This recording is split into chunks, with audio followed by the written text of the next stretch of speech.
Hi, Gaming Dreamer is here. This is Everlasting Summer, and this is a new episode. We are a nurse in the infirmary, and we have a customer. Who's the customer? Awesome customer we have today is Alicia, this asshole.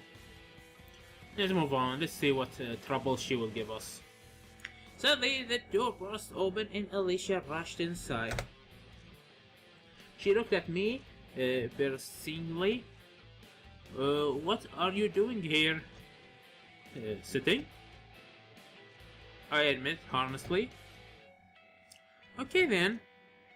I'd even better without the nurse. No one trusts us as a nurse except maybe Lena. She mumbled, "Are you sick?" I asked acidly. Alicia didn't answer and came closer to me. "Move over! Why?" "So I can open the drawer. Isn't that obvious? What do you want?" "What for?" She got angry. "None of your business." "Well, I'm kinda in charge here." She gave me a moment of thought, then gave me some activated carbon. "Stomach ache?" "Yeah." She grinned sharply. I got the feeling there was something wrong here. "Give Alicia an active carbon." "Don't give Alicia active carbon." "Don't give." "Really? A stomach ache?" "Really? Doesn't seem so." "What?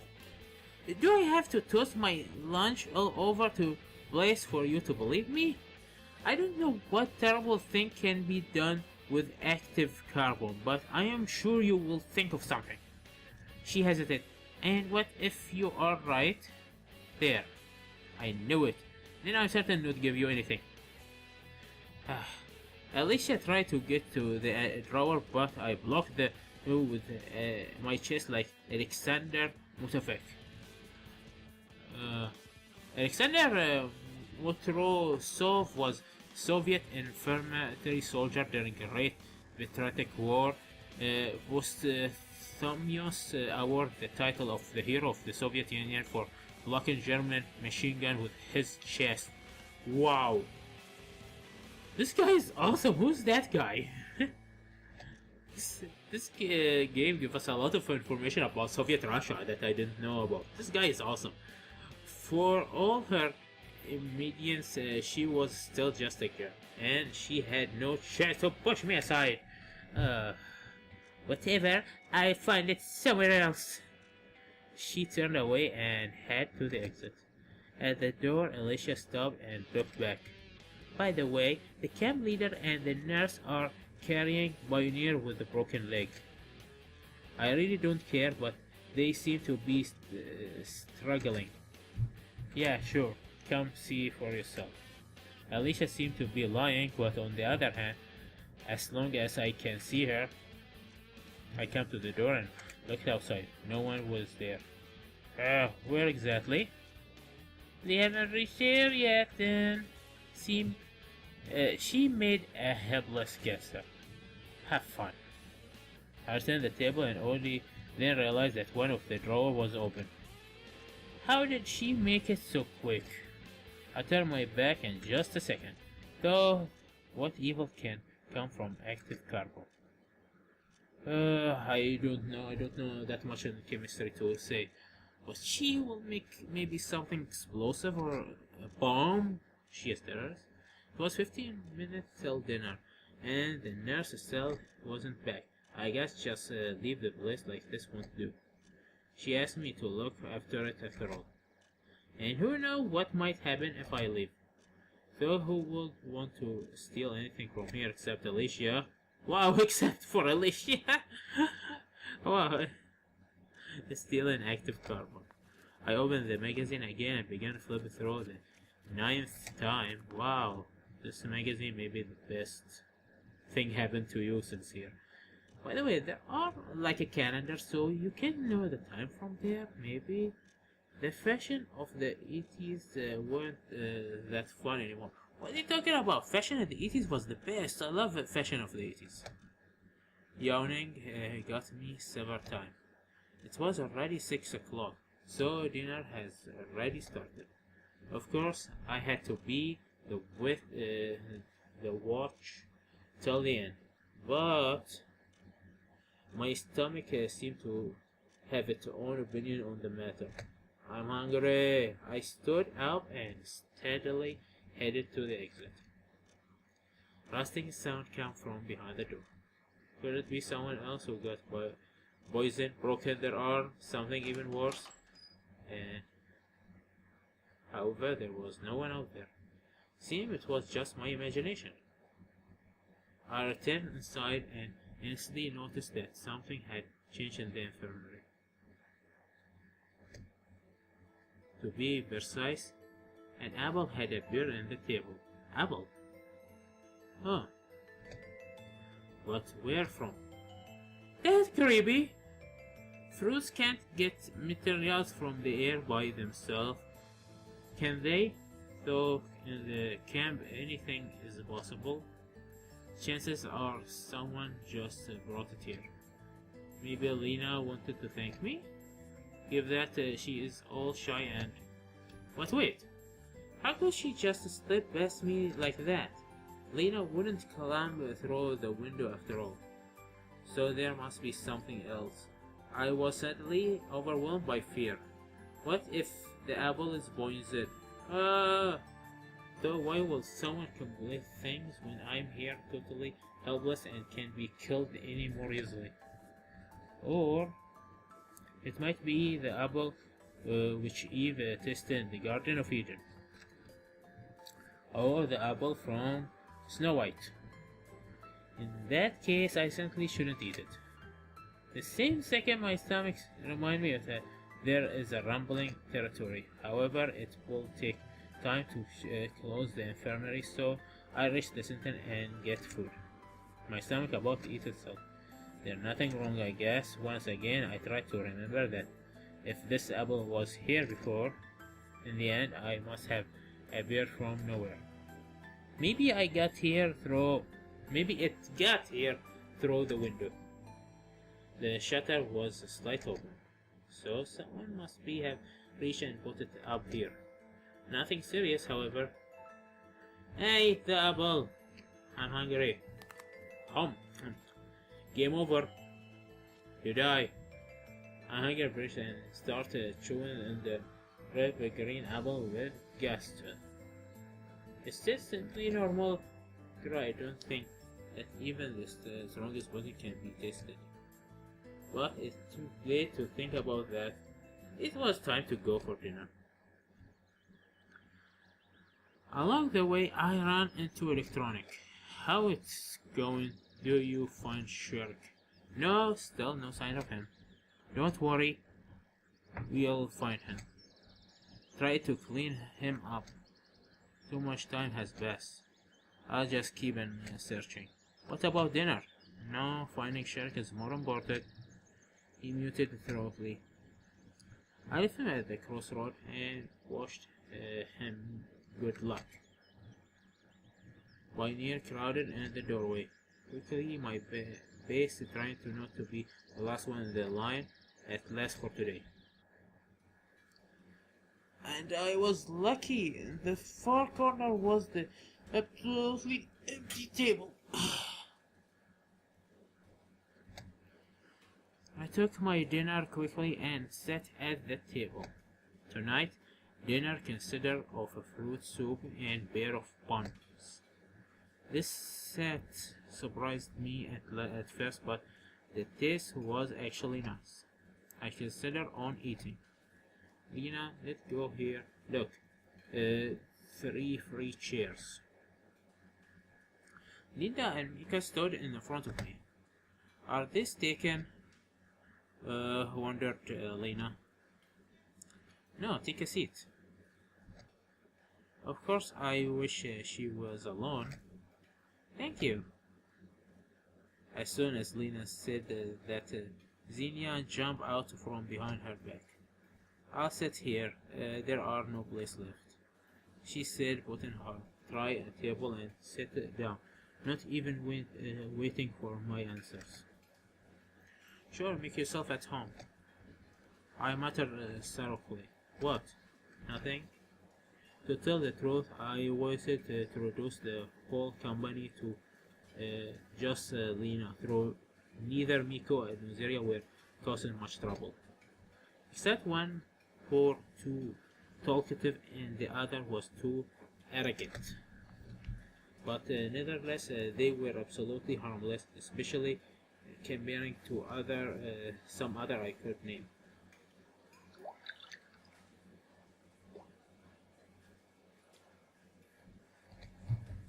Oh, seemed like I forgot my key. Don't worry, take mine. I was surprised by Miko's short reply. Do you live together? Of course, didn't you know? Together, our cabin is the rarest, I mean the furthest from here. Mean the last one. I wouldn't have been surprised if somebody told me that Lena lived with Sylvia. Sylvia? Or with Ziena that the worse. Even electric. But Sinus and shy Lena and excessively talkative Miko as a pair? Oh, I see that. That really surprised. I don't see it as a surprise actually. Did you find Shurek? It is strange that Xenia is disturbed by someone problem. No, surely he is at the village buying cigarettes.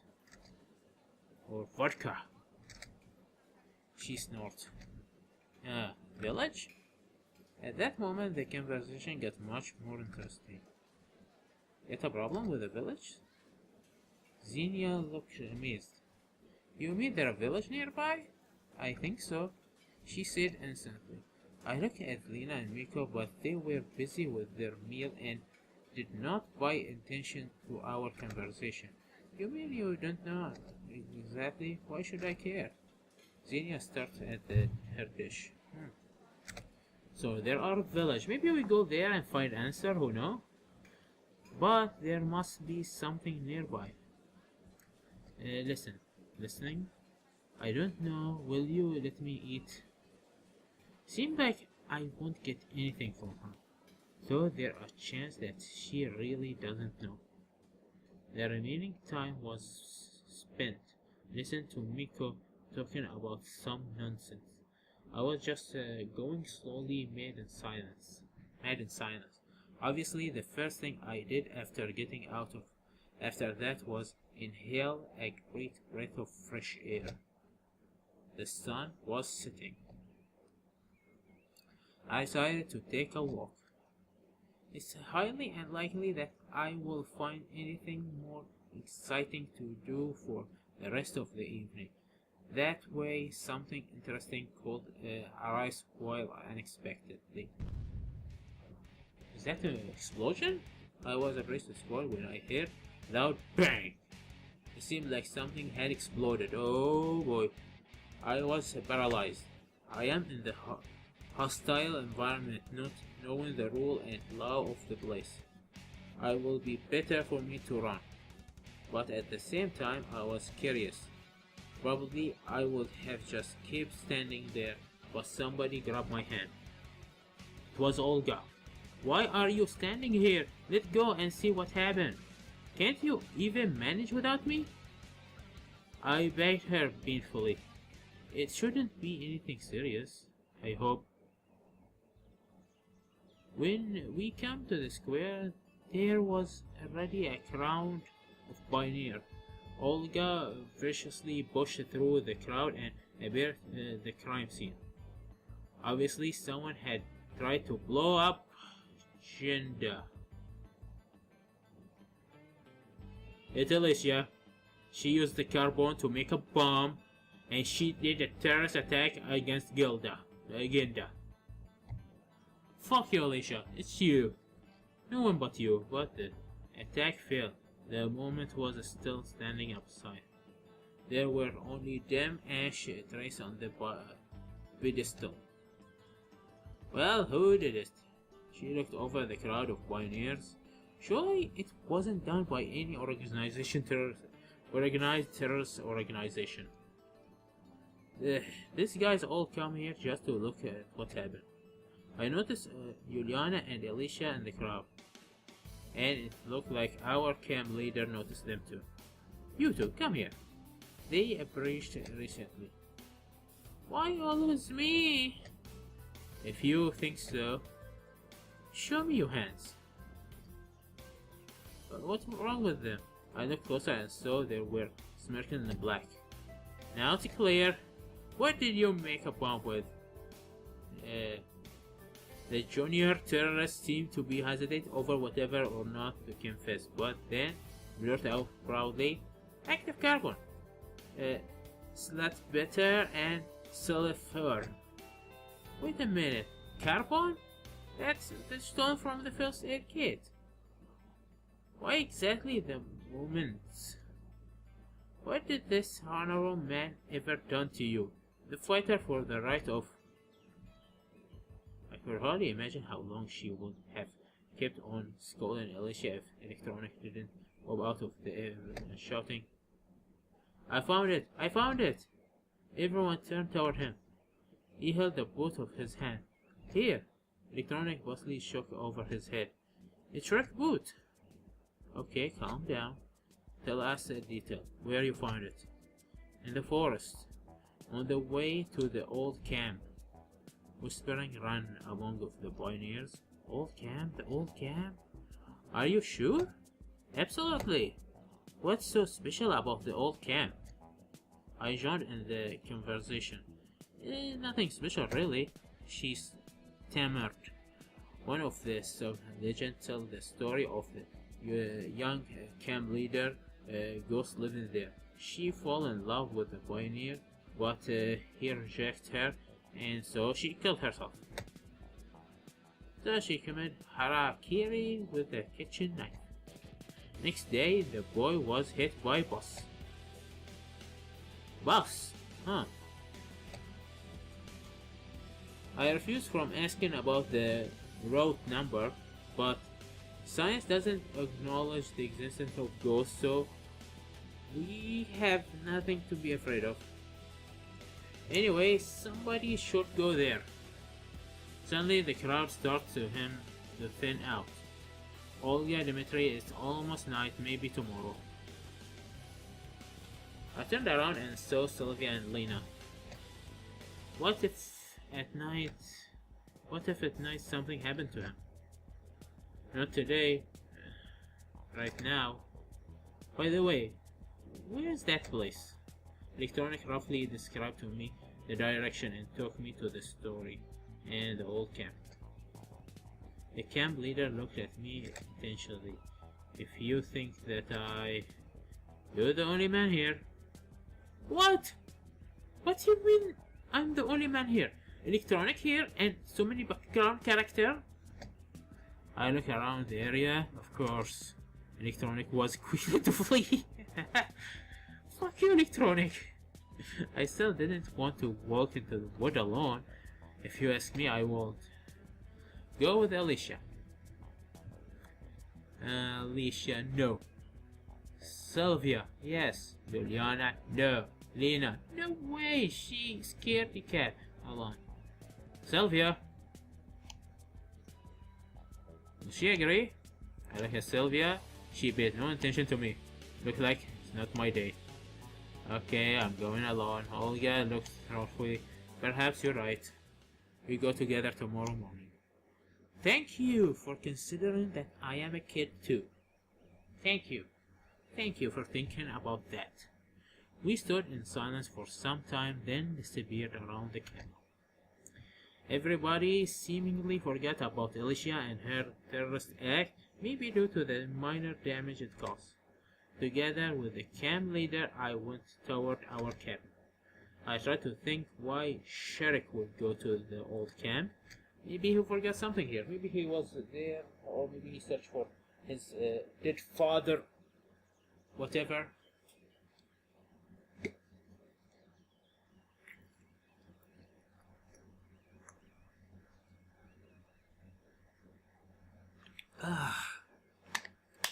He interested in robot and cybernetic, not the scary story and ghosts. Maybe he lost something there. What does that would have to do with that. It. Remember how I decided to wait until something externally would happen? And then I realized this is it. Olga, I think I'll take a walk before bed. Just not a long one. Okay. When I reach the square, I understand that hanging around the forest or some other strange place may not be that scary. But doing so in the dark? I didn't want to return to Olga's cabin but had to find flashlight. For instead, there was one in the infirmary. I was glad I didn't spend my whole time there reading the fashion magazine.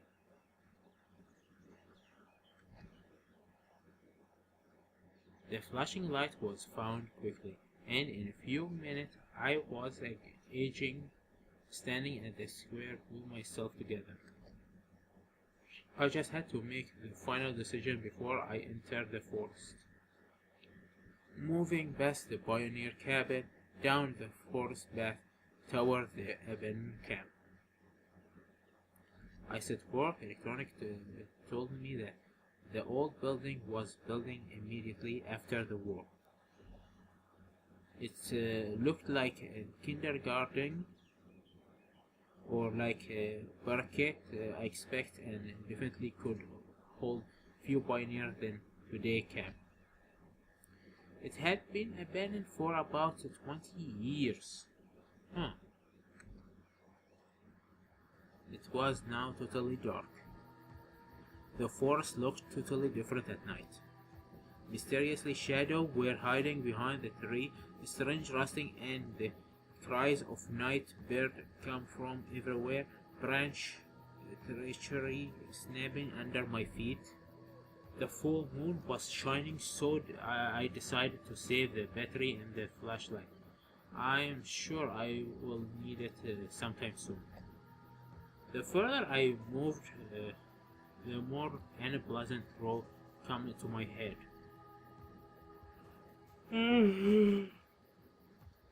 I wasn't afraid of the dark at all. I didn't believe in the ghosts and other myself crap. But at the same time, during the last few days, I encountered so many incomprehensible phenomena that against my own will I started to read between the lines of the simplest things. Obviously, I felt exceptionally uneasy in the forest at night. Everywhere I looked, every shadow, every tree or bush looked like weird creature, keeping straight from horror movie or for Stephen King novel. A branch seemed to be someone's hand, eager to grab your shoulder. A fallen log, someone's dead body, someone who fell to get out of the forest. In every skull I saw bottomless abyss. If I had found myself in the forest under any other circumstances, without all this bosses and pioneer camp, of course I would still feel uncomfortable. But then I will be able to explain everything with logic and be afraid of nothing except for owl and mice, of course. But at the moment there were more than enough reason to fear. By the way, this is Soviet Russia. Bears. Despite all this, I reached the old camp without any advantage. In the little glade surrounded by trees stood a house resembled kindergarten. Paint peeled off the wall, almost all the windows were broken masonry here and there, holes in the roof that looked like those made by bombing. In front of the building was a little garden surrounded by the rust fence. Apparently once it was playground with merry-go-round, swing, slide and other Soviet attention. But time is cruel. All others were broken and mutilated by Curzon. The grass was so tall that it almost came up with waist.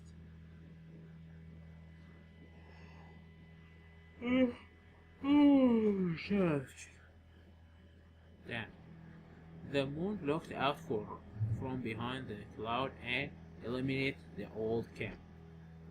It seemed like everything came back to life.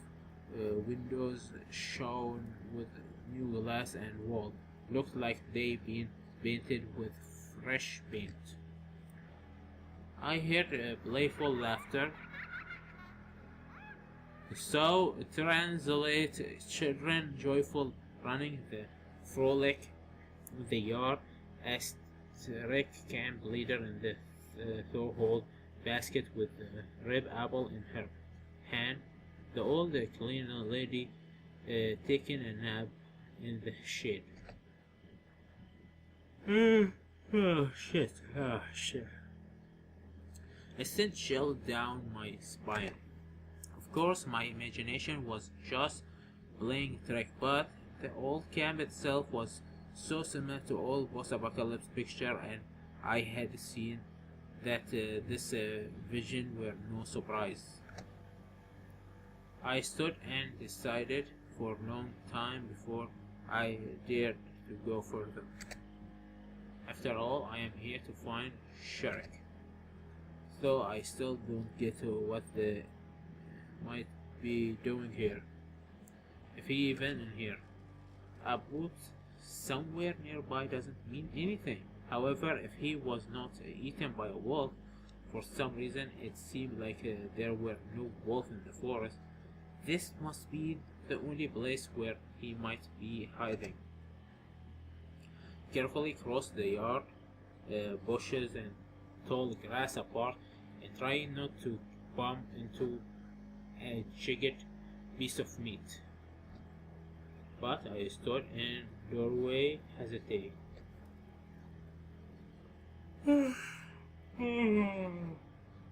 There, an impenetrable heavy darkness started back at me from inside.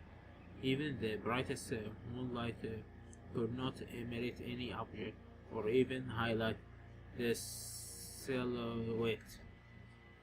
My head was filled up with different thoughts that all said that it's better for me to not go any further and run away quickly. But I pulled myself together, turned on the flashlight and stopped over the threshold. You know what? I'm tired.